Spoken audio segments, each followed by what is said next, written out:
good evening and welcome. As a legal publisher, we regularly receive manuscripts that have a social relevance, but it is rare that one lands on my desk with such an impeccable sense of timing. The EU's evolution on women's rights and empowerment, with an analysis of its impact on a candidate country, Turkey. The social relevance is undeniable. The events in Iran show us that the power of movement that can fight for equal rights is so important. The events in Afghanistan show how fast a situation can deteriorate.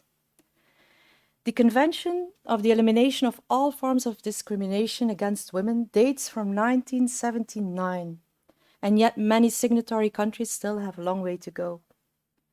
But these stark reminders of the situation in other parts of the world require us to look at our own jurisdiction. What is the status in Europe?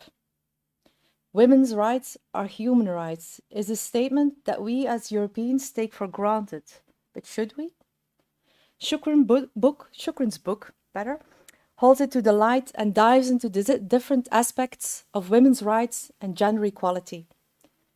The criteria of Copenhagen lists human rights, and thus women's rights, as one of the accession criteria for future new member states of the European Union.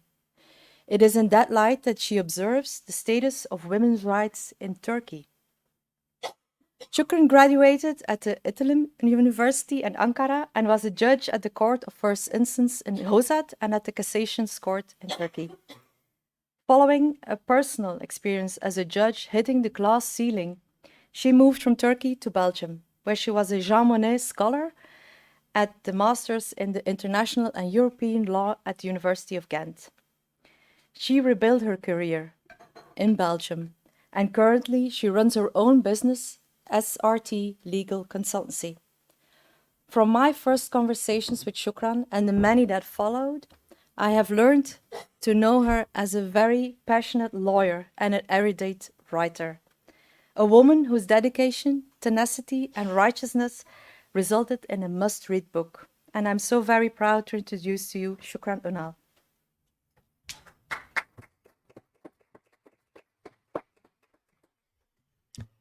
Dear guests, welcome to our lunch today. And thank you first, Valerie, for your kind words. I'm flattered to hear them. And we first met about 2 years ago with Valerie and Paul. And from the first moment, I was sure about only one thing, and that was my project was in the best hands with Valerie. So the last 2 years just proved this first impression over and over again. And I'm so lucky for this joyful 2 years that we spent together. So thank you, Valerie, and thank you, Story Publishers team. So let me start with the cover of the book. Maybe some of you might be wondering who this beautiful woman on the cover is. If you haven't read the book yet, she is Hypatia. I first got the chance to meet Hypatia during an occasion of the Law Academy of European Law era. And it was an occasion specifically in the field of art and law. So it was a very specific but a very interesting topic. And there I met the Italian artist who created this sculpture of Hypatia. His name is Mr. Giovanni De Angelis, and Mr. Angelis told me about the story of Hypatia, which was very touching for me, but which also inspired me on my studies and on my work for the book. The reason is that Hypatia used to live during the Roman Empire times back in the ancient years. And she was not only a mathematician, a philosopher, and also a very important astronomer during that field.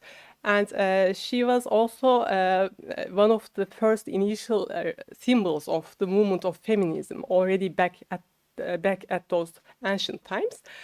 Because of her groundbreaking ideas and opinions, in a very short while, she gained a lot of respect from the society at those times. And thanks to her great mind, intelligence, and also accomplishments, she became the core and she became the center of creative ideas in the society. But of course, she was a very brave woman who did not hesitate to go against the norms of the era, and therefore, unfortunately, that eventually caused her to be brutally murdered by the religious extremists, the fanatic authorities of that time. So her endurance and in a patriarchal society, and also her ability to overcome the gender inequalities already from those ancient years, makes her a symbol, a great symbol of the initial steps of feminism movement. And also she's very important because of this reason also for our core topic, which is women's rights and empowerment today.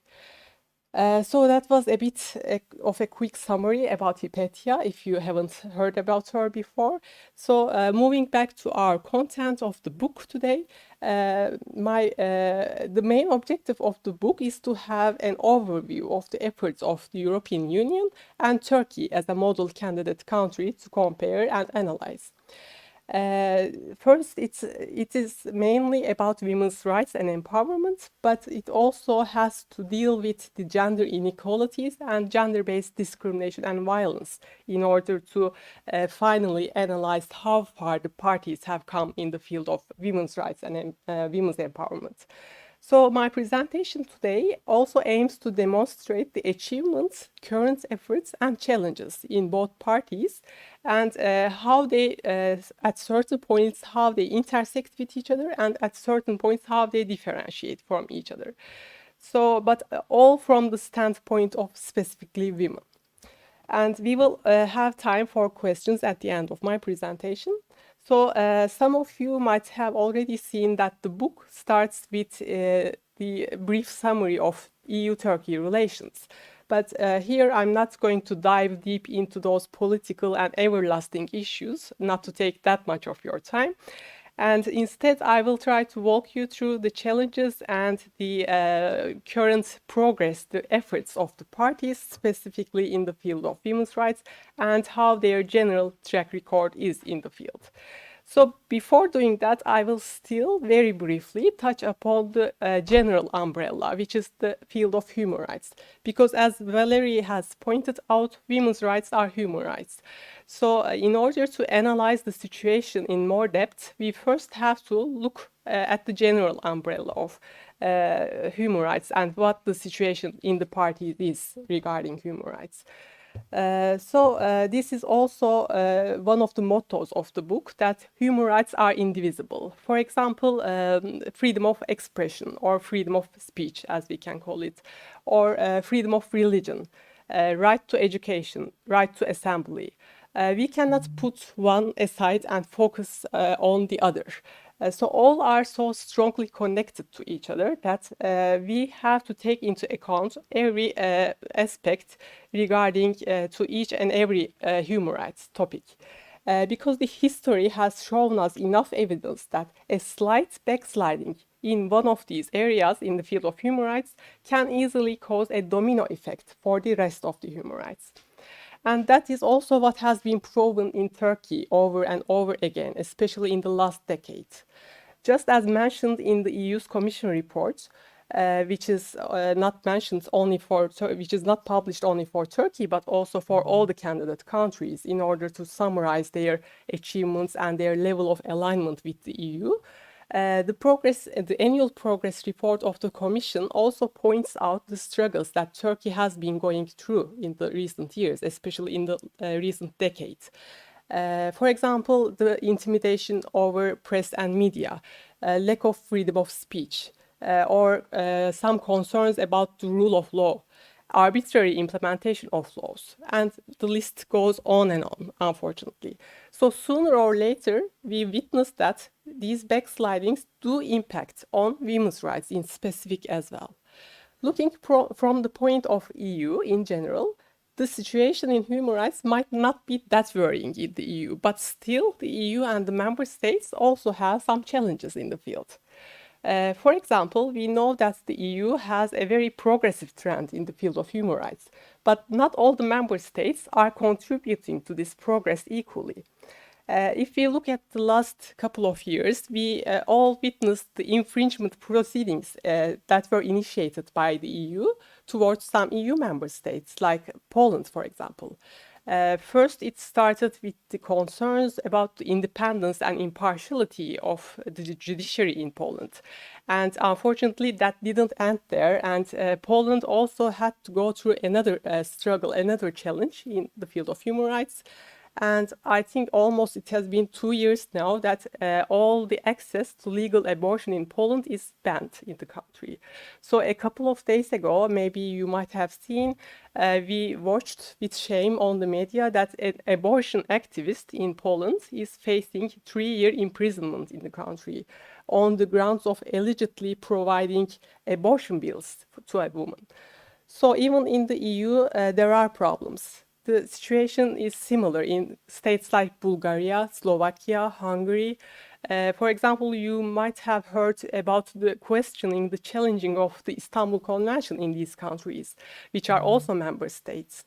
And Istanbul Convention itself is also a human rights document, a human rights text. For example, it was, I think, a couple of years ago that the Bulgarian Constitutional Court, the High Court in a member state of the EU, itself declared that the convention is somehow contradicting with the country's traditional values, especially the gender term in the convention is causing some concerns that it might not fit with the traditions and with the cultures of the country of Bulgaria. So these are some similar arguments which Turkey has raised a couple of years ago. The opponents of the convention in Turkey used to raise similar arguments, and finally it ended up with the withdrawal of Turkey from the convention, as you know. So even in the EU, the situation is problematic to a certain extent, and the progressive records and progressive trend of EU is not accompanied equally by each and every member state. So coming back to our core topic from the general umbrella of human rights to specific area of women's rights, which is still human rights, we see that there are problems in the level of EU as well. For example, just like in Turkey as a candidate country to analyze, also in the EU, there is still a persisting gender gap at the percentage of 14%, but this gender gap still exists. Or in the EU level, there is still a lack of one level and wide EU-wide statistics and data in the field. And also the problem about the perceptions is more or less similar in the EU and in a candidate country. For example, the gender equality strategy of the EU, which covers 2020 until 2025, explicitly puts forward the fact that 44% of Europeans still think today that the main task of a woman is to take care of her home and family. So this is an important ratio, and this shows us that similar challenges exist in both parties, EU, member states, and Turkey.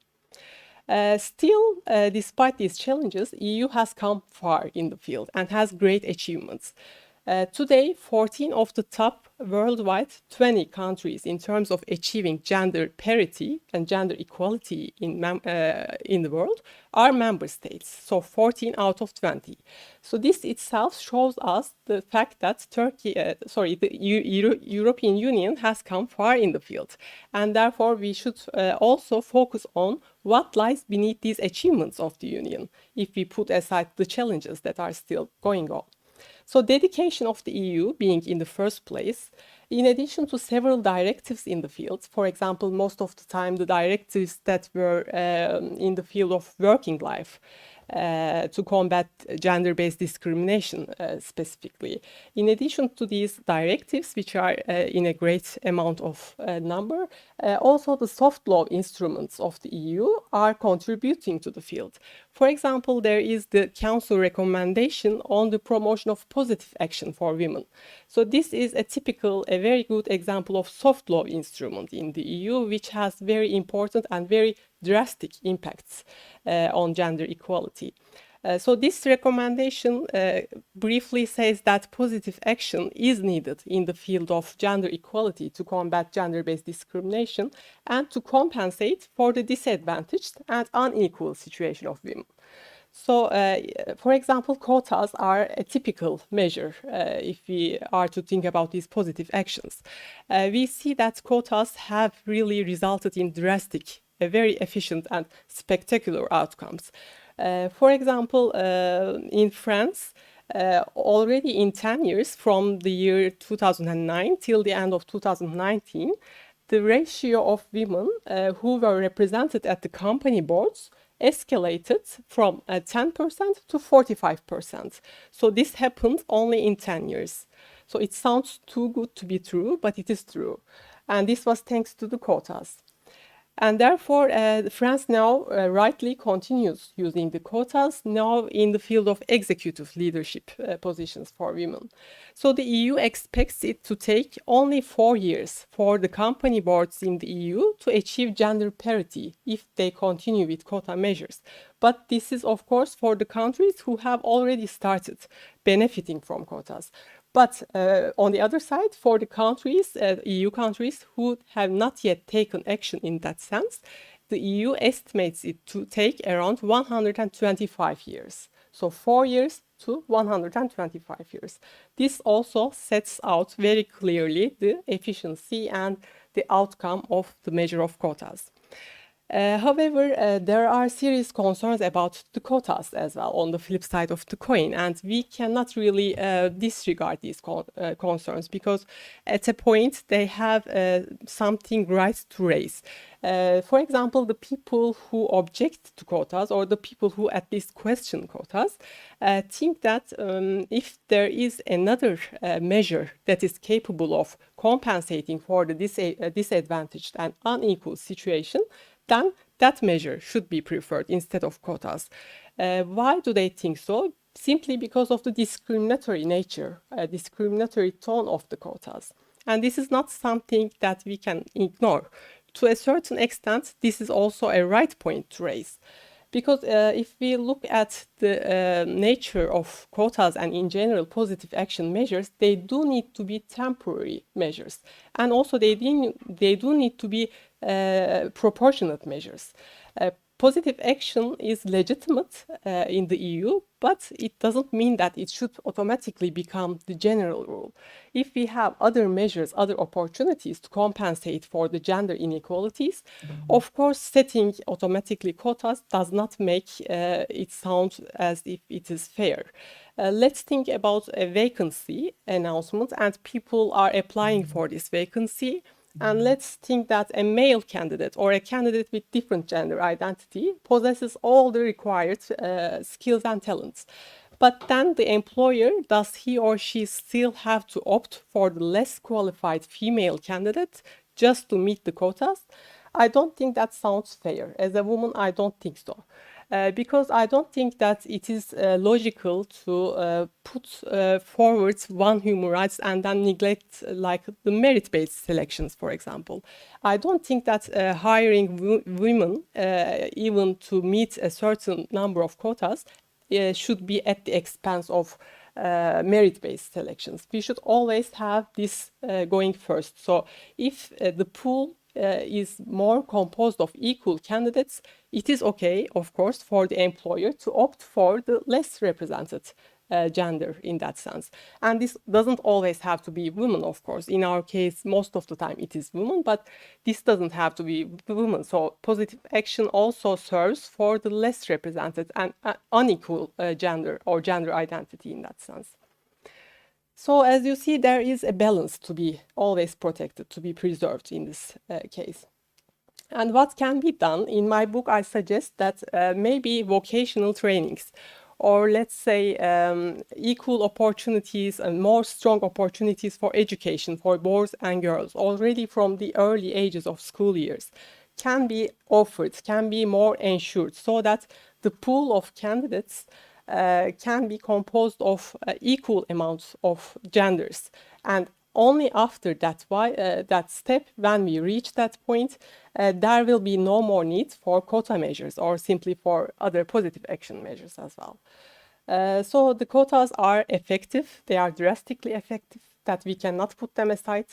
But still we need to attach significant importance and we need to implement them with due diligence, let's say. So it's like a coin with both sides, positive and negative. And the same goes for other measures that aim to achieve gender equality. For example, the tendency is increasing for fractional contracts in working lives and also for part-time jobs. But on the other side of the coin, the part-time jobs are statistically proven that they offer people less chances to get promoted or to get appointed to posts with greater responsibilities. So that, in a way, again, limits the person's talents and skills to contribute to the area. It is, of course, very good to have the chance to work part-time, especially for women maybe, but as long as it is limited to the duration of their need. It shouldn't be automatically becoming the general way of contracting in working life with women, for example. So it should be optional, and when there is a need to think about part-time jobs also. So such measures to reconcile family life and work life are, of course, very precious to appreciate. But we should always focus on the fact that they also have, at certain points, risky aspects to also bear in mind. And looking from the perspective of combating gender-based violence against women, EU member states again show differentiating and differing performances also in the field. The EU's dedication in this field of specifically combating violence is again a very rigid commitment, a very rigid dedication. But for example, as we mentioned, some countries like Hungary, Bulgaria are not catching up with this progressive trend. But on the other side, there are also countries which do very well in that sense, like Finland and Denmark. Grevio, which is the monitoring body of Istanbul Convention, has lately expressed its satisfaction with these countries' performances. For example, in Denmark, the country has already established country-wide services to help rape victims, regardless of their residential status, and to provide them with medical and forensic help. So in a way, some member states are already ahead of the others in terms of achieving the goals of gender equality and combating gender-based discrimination, again, from the standpoint of women. And in the book about combating gender-based violence against women, I also try to emphasize some of the forms of violence which are relatively less known.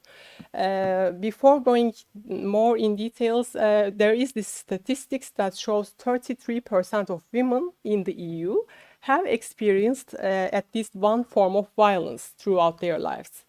So this is a very huge problem also in the EU, just like in the other parts of the world. It is also a problem in the EU, apparently.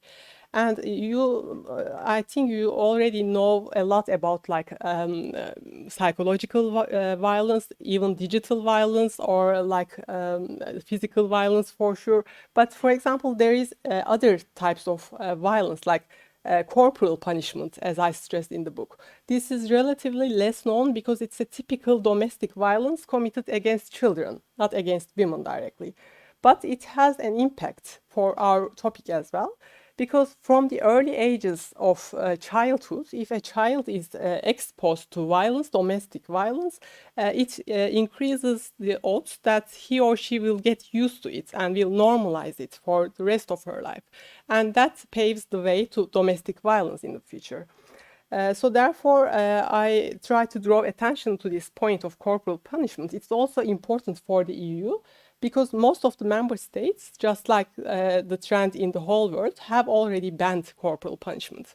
So in most of the member states, legally it is already banned, but some member states do not still have specific provisions or not clear provisions about banning it. For example, Italy and Czech Republic are one of them. But the efforts continue. Like last year, a Belgian political party called the Belgian legislators to legally ban corporal punishment, because the provisions in the Civil Code of Belgium are not explicit enough. They exist, but they are under the risk of being differently interpreted. So they called for more explicit provisions to legally ban corporal punishment. So it's good to see that the efforts are continuing in the field. So there was also another example from Lithuania showing that the EU also takes into account the guidelines, apart from soft law and directives, of course, and soft law, it also takes into account the guidelines and the recommendations of the other international organizations. For example, World Health Organization. EU tries to stick with its guidelines, and in one of its guidelines, it mentions about the importance of banning corporal punishment. So that's what has been done by Lithuania. As a good example of practice, maybe, to align its legislation. In Lithuania, in the year 2012, I think there was a country-wide survey, and it turned out to be that most of the parents in Lithuania thought that there was nothing wrong about corporal punishment. So it could be justified under certain circumstances. So the country took into account the results of this survey, and in 2017, in Lithuania, a law passed which banned corporal punishment. So this was also a good example that shows the EU is taking into account also other instruments like the World Health Organization's guidelines in that sense. So similar efforts also continue both at the level of EU and member states to harmonize their legislation about parental leaves, maternity leaves, and also regarding equal opportunities of like child care, child benefits. And of course, the Court of Justice and also the Court of Human Rights are shedding light on the rulings of the local courts in the EU. That's why the book also tries to point out some of the recent and also some of the landmark cases in the field. Of course, the EU's achievements are more than we can talk here, so they are more listed in the book and mentioned there already, but now let's look from the point of a candidate country, a very long-lasting candidate country, Turkey, to visualize the situation there. So again, starting from the general umbrella of human rights, let's take a deeper look to what is going on in Turkey in terms of human rights challenges, so that we can analyze better what its impact on women's rights are. So Turkey, a country born to be destined to modern and contemporary civilizations, was already lucky from the beginning because it had its principles and laws and legislations based on the principle of secularism. Already from the initial years of its proclamation of its republic, Turkey had this guarantee of human rights in a way. And therefore, Turkey, already from its initial years, performed a lot of reforms, legal reforms, to put women on equal footing with men. So reforms were carried out in the field of education, in the field of working life, in the field of, let's say, family life. Many reforms were conducted already in the initial years. And in time, the activities of activists and also activities of academics, lawyers, and also women's organizations surely contributed to the field in the human rights as well. And after a while, the EU perspective, the EU membership perspective became another driving force in that sense to boost the efforts of Turkey. In the initial years of Turkey-EU relationships, the focus was more given to economic relations, of course. But for women's rights, it was merely limited to combating crimes committed on the name of so-called honor. But later in time, the scope widened so that Turkey, in order to align its legislation with the acquis and international standards as well, also performed many vast and thorough reforms in its legislation. For example, in 2004, the Penal Code of Turkey went through a drastic reform, a very comprehensive one.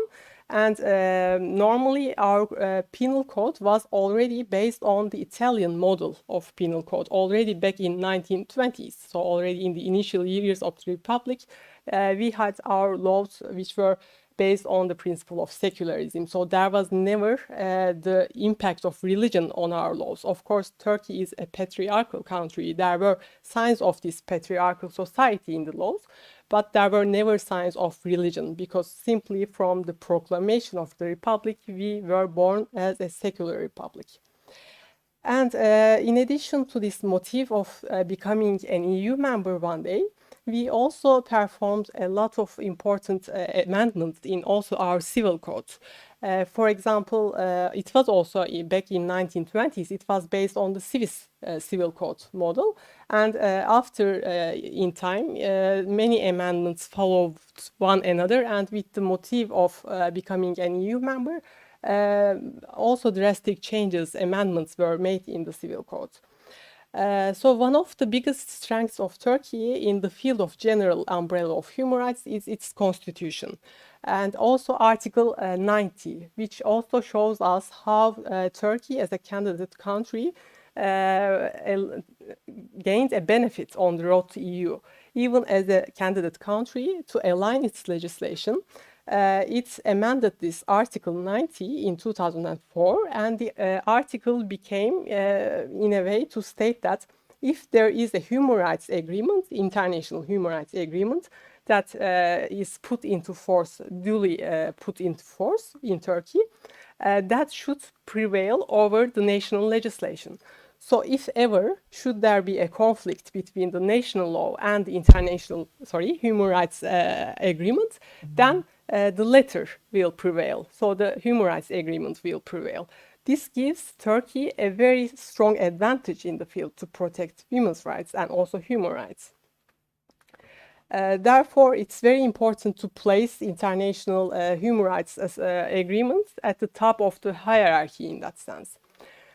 Despite these achievements, the historical achievements of Turkey, there have been backslidings in terms of human rights in the country, especially in the last decade. The EU also states these in its annual progress reports. For example, it mentions about separation, the need to separate politics from legislative and judicial issues in the country, the need to ensure the rule of law, or the need to limit the use of pre-trial detention to the last resort. And of course, finally, the core needs to fully implement the European Court of Human Rights rulings. So while struggling with these human rights issues, they also have an impact at the end of the day on our core topic, women's rights. Simply because we said a lot of times that human rights are indivisible and they are strongly connected to one another. So a backsliding in one affects the others. The historical achievements of the country are so solid to preserve and also to advance. For example, Turkey granted women the right to vote already in 1930. It was first for the local elections, and 4 years later, in 1934, it was granted for the national elections as well. So even ahead of some member states in that sense. For example, in France, it was in 1944, and in Italy, it was in 1945. So despite these achievements, when we look at the statistics today, it is very upsetting to see that only 17% of the Grand National Assembly of Turkey are composed of women members still. So this is a very low ratio that puts Turkey in that specific aspect way behind the member states and even some non-EU countries as well, in terms of the political representation of women at the National Assembly. Just like what has been going on in the recent years, Turkey has to stick to these achievements, to the country's historical achievements. But sometimes we see that, tragically we see that, instead of improving these achievements or preserving them, some are put at stake and some are even lost. For example, as you all know, the Istanbul Convention, Turkey is no more a part of the Istanbul Convention, which was maybe its biggest achievement in the 21st century in terms of human rights.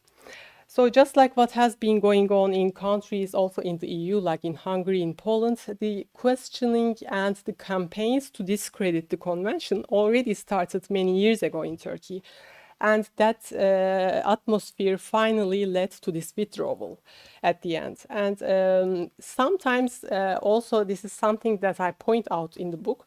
I think that the road that ended up with withdrawal was not only paved by the opponents of the convention, but to a certain extent, also the backers' efforts unconsciously gave some harms to the efforts. For example, the backers of the convention, some of them always preferred to vindicate the convention, to make it seem more neutral, so that the convention would be more welcome in the society, so that maybe it would not irritate conservative or religious groups or so. So they did it with good intentions maybe, but if you look at the result, it didn't work. This is also something that is done in the instruments of Council of Europe itself as well. Because, for example, when we check the instruments of Council of Europe, we encounter similar arguments like the Istanbul Convention does not interfere with family roles, so it does not interfere with education models, it does not oblige states to recognize a third gender or so. So these efforts at the end, I think, do not work, and at some point they even harm the efforts to achieve gender equality. The reason is that if we look at the text of the convention, of course, there is no specific provision to say that it interferes with family roles or it obliges a state to recognize a third gender or so. Of course, the text doesn't do that. But for example, we as lawyers have to also think about the purpose of a legal text. So this is called simply purposive approach. If we are to take the purpose of the convention into account, I think that the convention does interfere, for example, with family roles. For example, Grevio, the monitoring body of Istanbul Convention, I don't think that Grevio would be okay with a legislation of a signatory country if it was to favor one gender over another in terms of, let's say, childcare or in terms of parental leaves. So in a way, it does interfere with family roles, and same goes for education materials. It does interfere with, for example, school curriculums. Let's say there is a book that is provided for primary school children, and the book also portrays a woman who is doing household chores or who is doing cooking, who is taking care of children. There is nothing wrong about that, of course. But as long as that same book portrays women at other pages also as, let's say, like taxi drivers or as police officers, as teachers as well. So it's all about the perceptions. At a point, I think this book, if it portrays women only as if they are cooking all day, would not be something that Grevio would be fond of, in my personal opinion. So I think the convention, in a way, does interfere with certain things, and it should interfere. There is nothing wrong about that, because if we don't interfere with anything, how are we going to achieve any progress in the field? So for me, rather than trying to vindicate the convention and make it more friendly or make it seem more neutral, we should just face realities. Of course, the convention does not oblige any state to recognize a third gender, but the convention also aims to protect the rights of people with different gender identity. It's not just a convention which protects women's rights, but everyone's rights. So I think we should focus on the purpose of the convention, and we should try to alter the perceptions, the prevalent but wrong perceptions in the society. And that unfortunately requires interference, and I think it is, of course, difficult than amending laws. You can amend the laws overnight, but you cannot change the perception at one night. You need more time, you need more dedication, you need more efforts to do that. But unless we do that, I don't think that a concrete, a permanent solution is possible, at least in the long run. So same goes for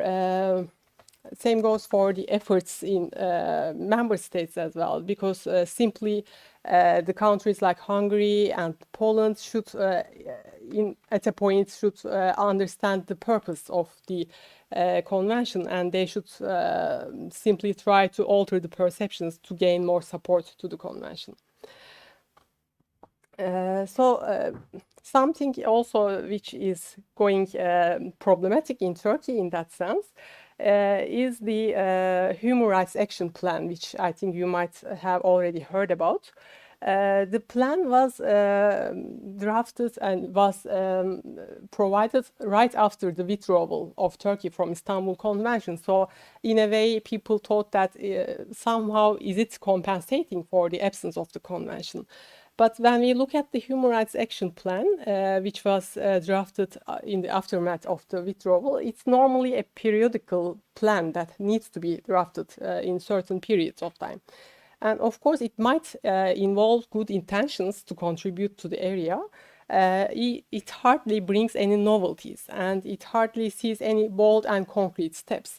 For example, already from the start, the wording of the human rights plan itself is problematic, in my point of view. For example, when we check the provisions of the Human Rights Action Plan of Turkey, we see that women are categorized in the same category with disabled persons, elderly, and children.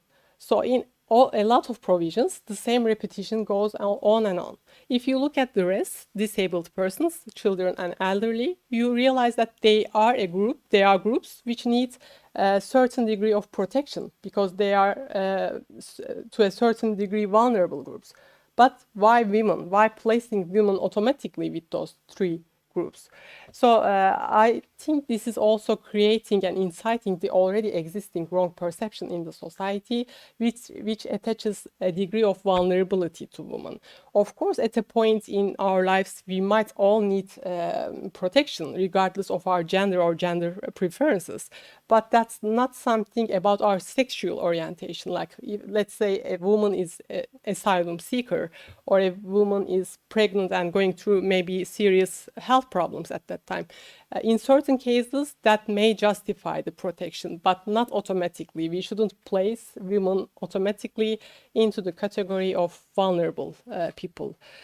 So these are all things about wording, perhaps, but they are also important because this is a text written in the field of human rights.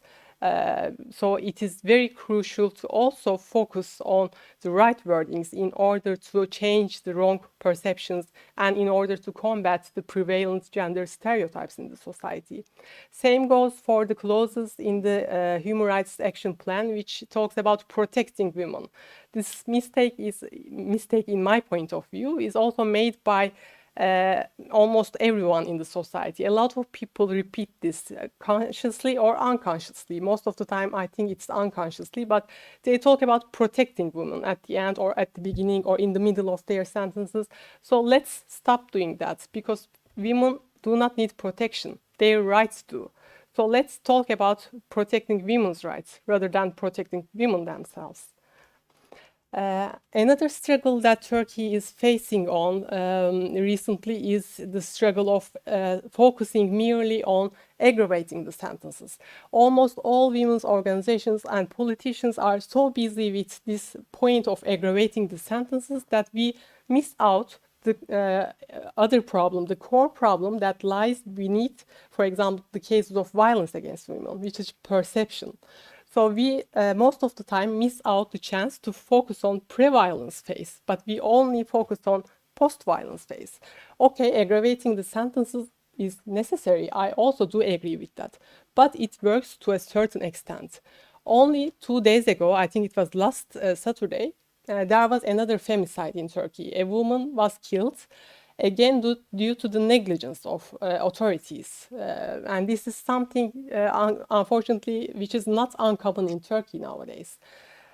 So we see that aggravating sentences do not work after a certain point of view.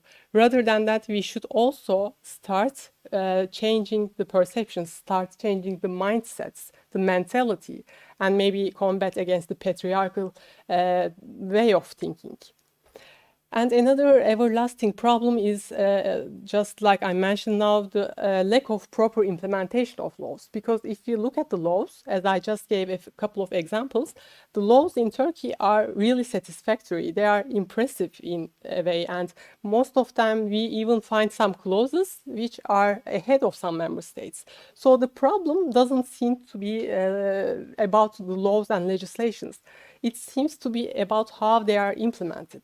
Just like I mentioned an example a few seconds ago, a woman was murdered brutally again last Saturday, simply because of the negligence of the authorities. Especially, this is very common amongst the law enforcement officers.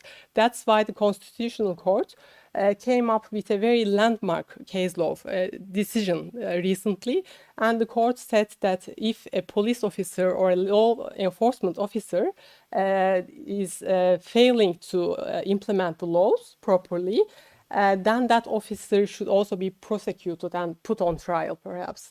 So this is a very important case law, a very new one and a very strong one to appreciate. But the cases keep on repeating themselves. So in a way, we have strong laws, especially we have a very strong law, a very impressive one in the field of combating violence against women, because simply it was drafted in a way to comply with the Istanbul Convention back then. So it has impressive clauses. For example, it says it is enough to have the statement of the victim, of the complainant woman, just as an evidence. So you don't need to look for further evidence to initiate steps to take action as a as a law enforcement officer, for example.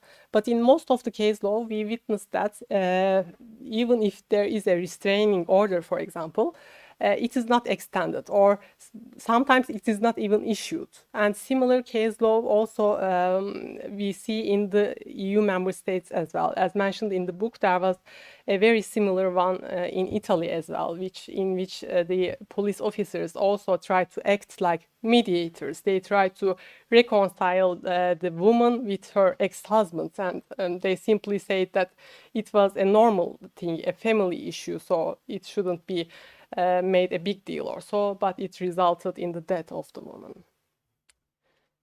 So there are also some problematic practices as well, apart from the laws, legislations.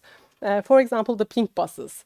Pink buses are not, of course, specific to Turkey, but they are somehow also implemented by other countries in the world when it is needed. Even in Turkey, it was tried for a couple of times, and even some women appreciated the measure. And nowadays, we don't have any more pink buses, but a couple of months ago, in an eastern city of Turkey, there was a proposal amongst a group that they wanted it to come back into force. So I think such measures are too sexist measures to really offer long-term solutions, and they even incite the prevalent perceptions, the wrong perceptions, again, the stereotypes in the society. And they are also discriminatory as well. So I think rather than coming up with such short-term solutions that even harm the efforts on the way to gender equality, I think what we should do is try to focus on altering the perceptions already from the young ages, perhaps to initiate a social transformation. So as you see, the struggles, the efforts, the achievements of parties are sometimes unique and sometimes intersecting with each other.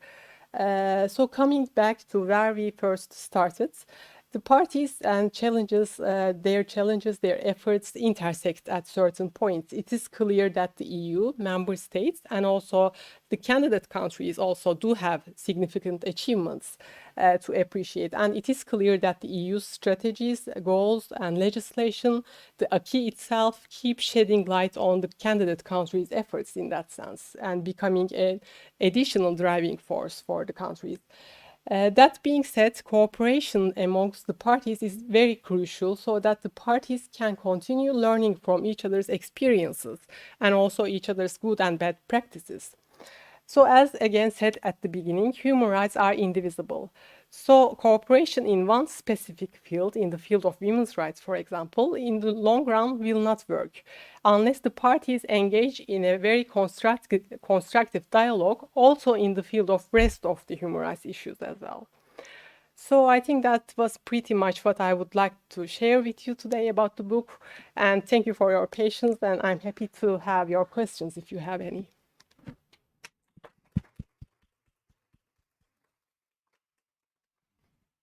Thank you very much, Shukran.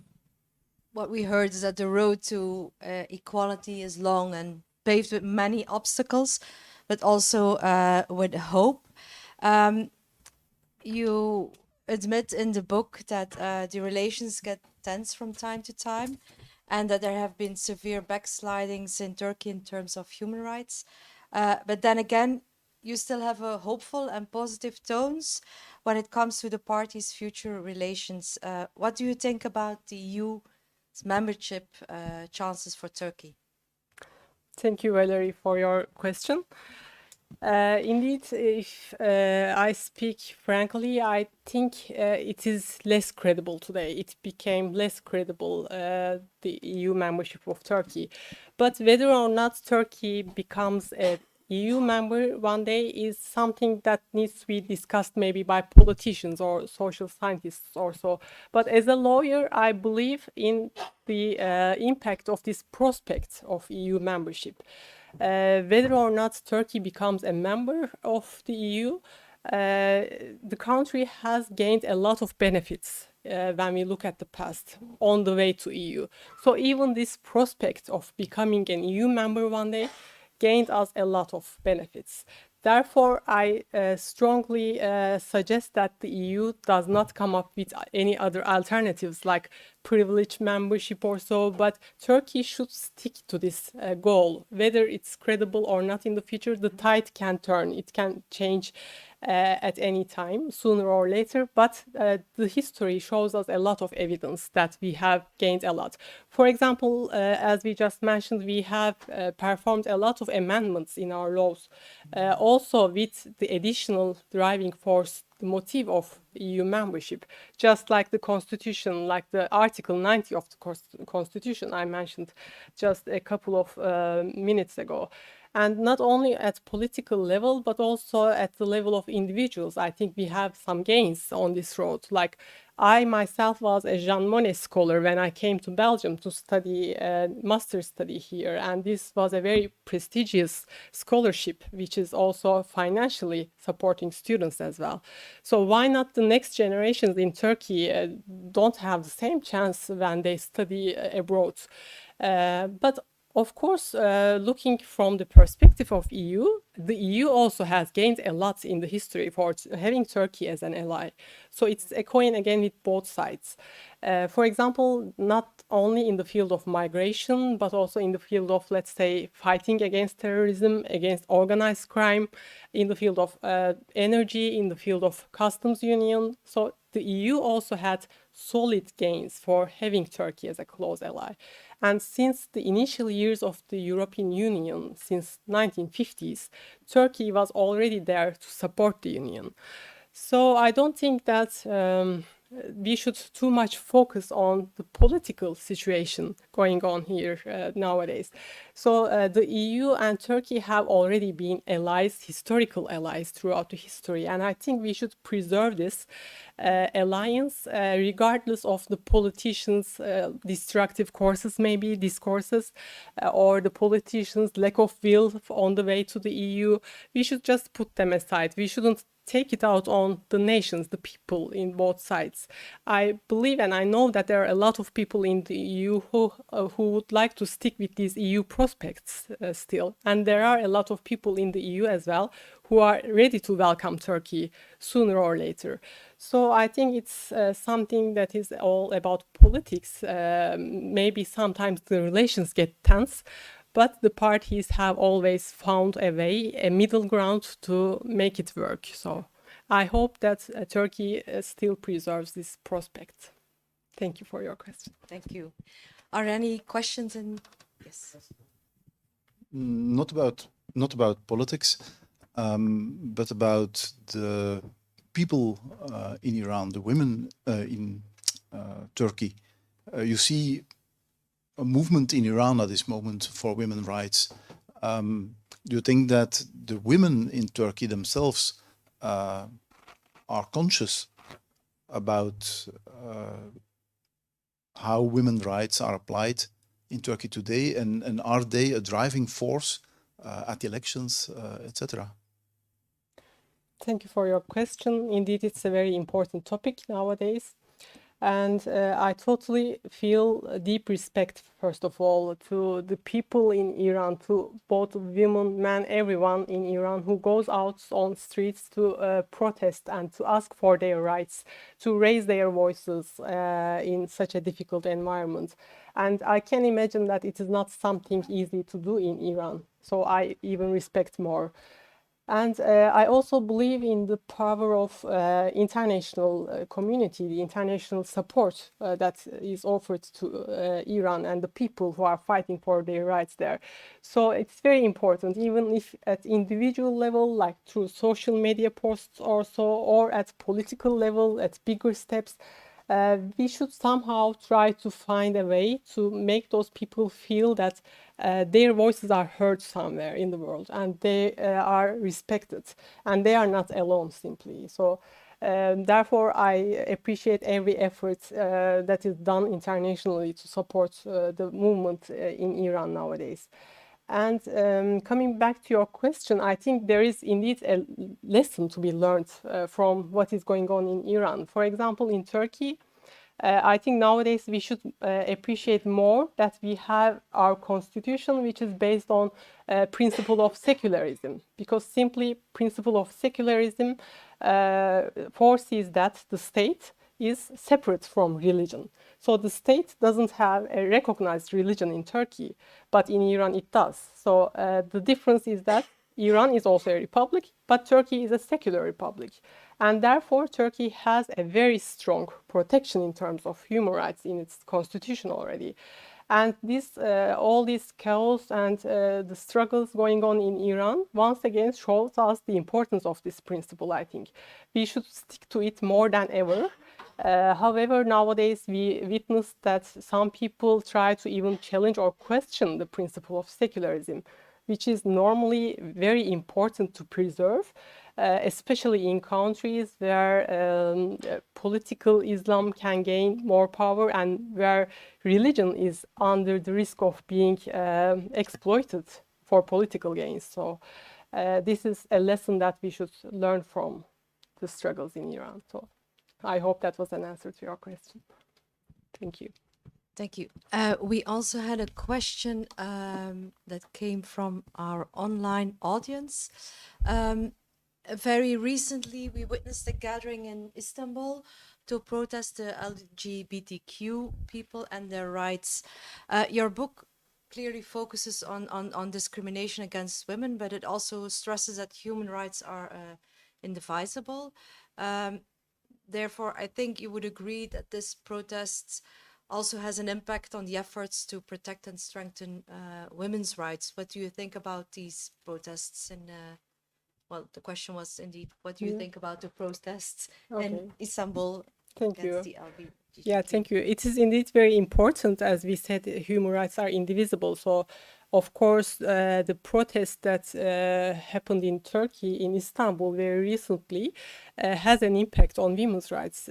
I think it was called a Big Family Union protest, and the protesters, the attendees, claimed that their values, the family values of Turkey, were under the attacking risk by the LGBT community simply. So they even collected signatures and to raise their voices even at, I think, bigger levels or so. But as I just mentioned in the question about Iran, Turkey is a secular and a modern republic with solid laws, and the laws are not based on any religious rules.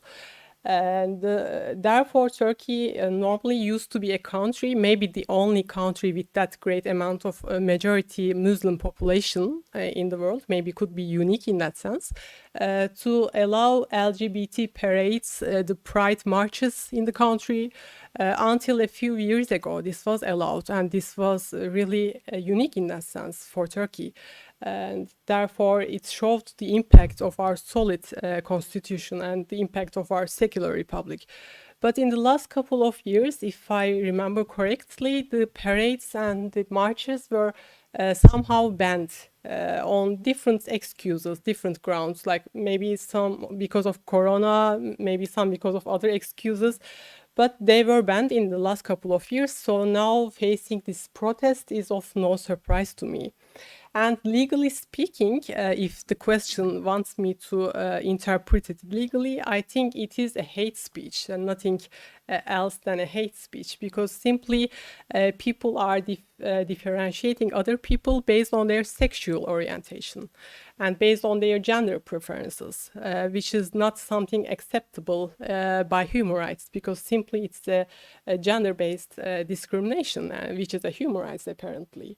So there was, as far as I know, the protests ended up with no legal consequences or so.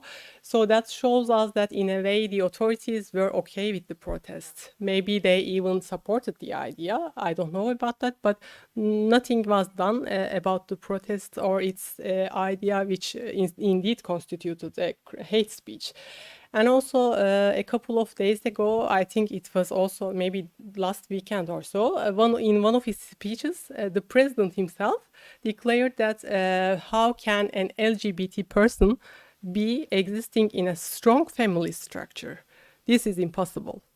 So I think this is a very clear message that shows the way they interpret the protest. Okay, thank you. Thank you. I think like you said, the family values, that's been very very important, and the being frightened of LGBTQ is one of the reasons why they claim to be one of the reasons to have the withdrawal from the Istanbul Convention. And therefore, the violence against women's I know you don't like protection, but I mean the part where they have the protection against the violence, but they adapted the Human Rights Action Plan. Is it sufficient, the Human Rights Action Plan, to to counterbalance the fact that they are no longer a part of the Istanbul Convention? Yeah, that's indeed a very good point. So thank you for raising it. As I mentioned, the timing was also interesting because it came right after the withdrawal of Turkey from the Istanbul Convention, but surely it hardly brought any novelties in the field of human rights and also women's rights as well. And I think even if it did so, it is still not possible to consider them the same in terms of their protection that they offer legally, because one is just an action plan, so we can interpret it as a soft law instrument simply, which is not binding at all, but is guiding somehow and recommending. But the other one is an international human rights agreement. So there is a huge difference already from the start. And as I just mentioned, the Article 90 of our Constitution is a very strong provision that puts us very ahead of many states in the world. So thanks to this article, if we have the chance to, for example, still refer to CEDAW, if not Istanbul Convention, but CEDAW is also a convention on the elimination of all forms of discrimination against women. So we are still a part of this convention. And if there is a conflict, a contradiction between the laws and an international instrument like CEDAW, if not Istanbul Convention again, a judge can simply put aside the national law in case of a contradiction and directly apply the rules, the provisions stated in the international document. So this prevails. This has a superior nature over our domestic laws. And therefore, it is a very good achievement that we have this article in our constitution, but it is also a shame that we lost Istanbul Convention, because it was simply an additional source that the judiciary, the police officers, the law enforcement officers could simply refer to in case of a conflict. And therefore, I do not really see that the action plan is anywhere close to compensating the absence of international documents like Istanbul Convention. Okay, thank you. Thank you. Are there any more questions?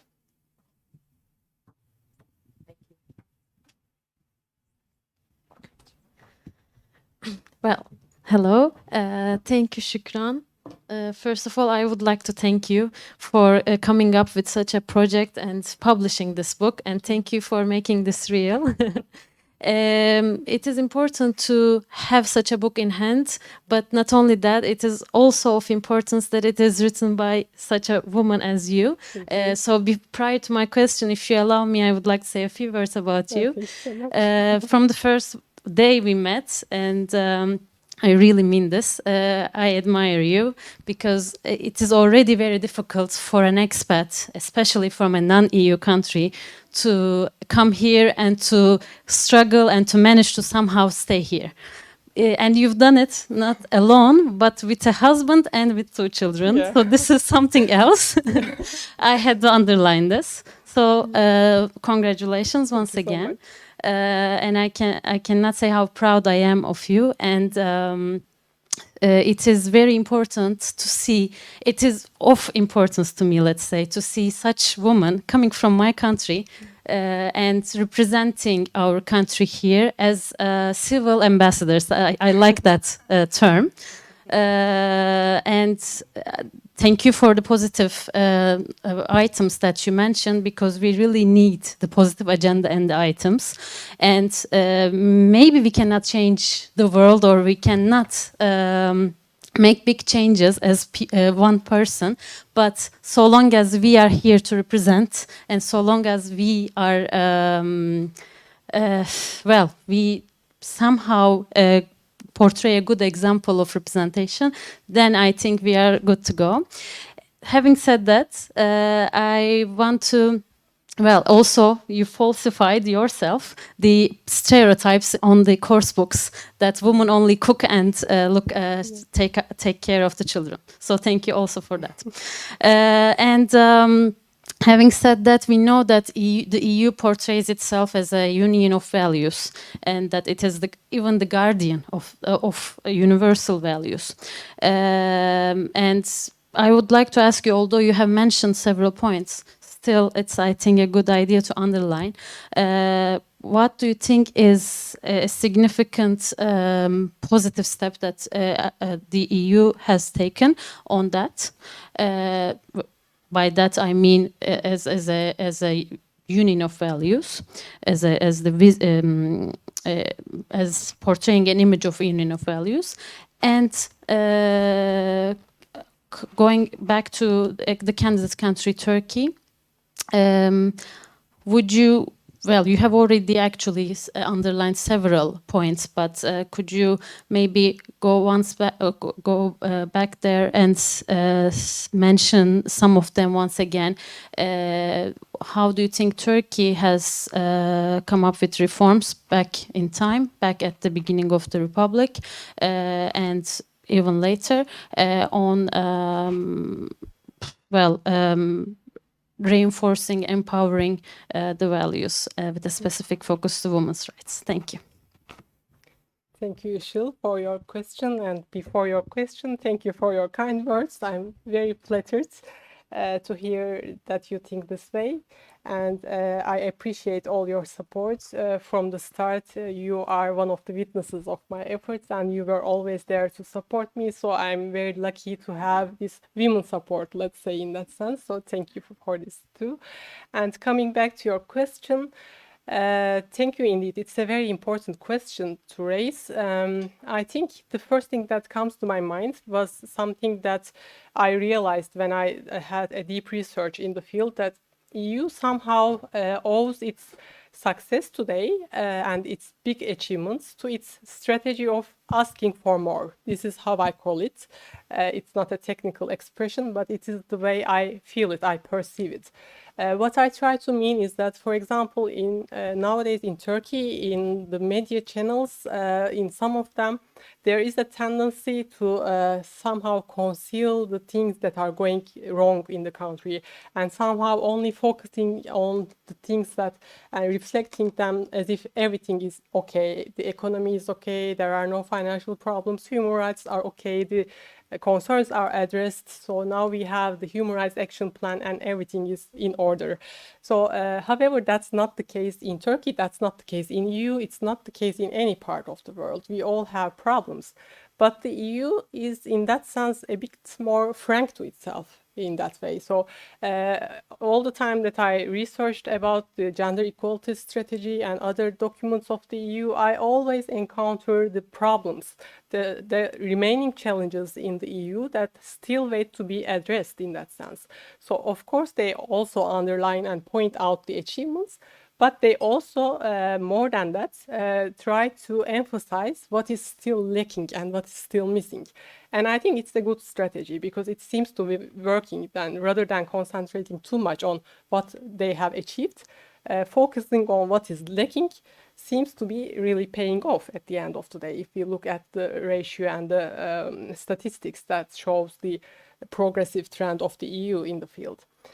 And some examples that come to my mind, for example, in the gender equality strategy of the EU, it mentions about the still existing gender gap, and also it mentions about the still underrepresentation of women in certain fields, like at high courts still, and at the level of politics still they are underrepresented. And the opposite goes for lower paid sectors. Women are overrepresented still in some labor sectors which are lower paid sectors.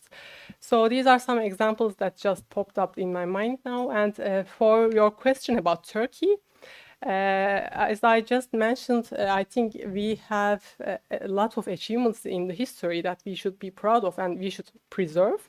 But maybe one of the biggest ones is that we have this principle of secularism in our constitution, because, as I said, there is a total separation between state and religion in the country.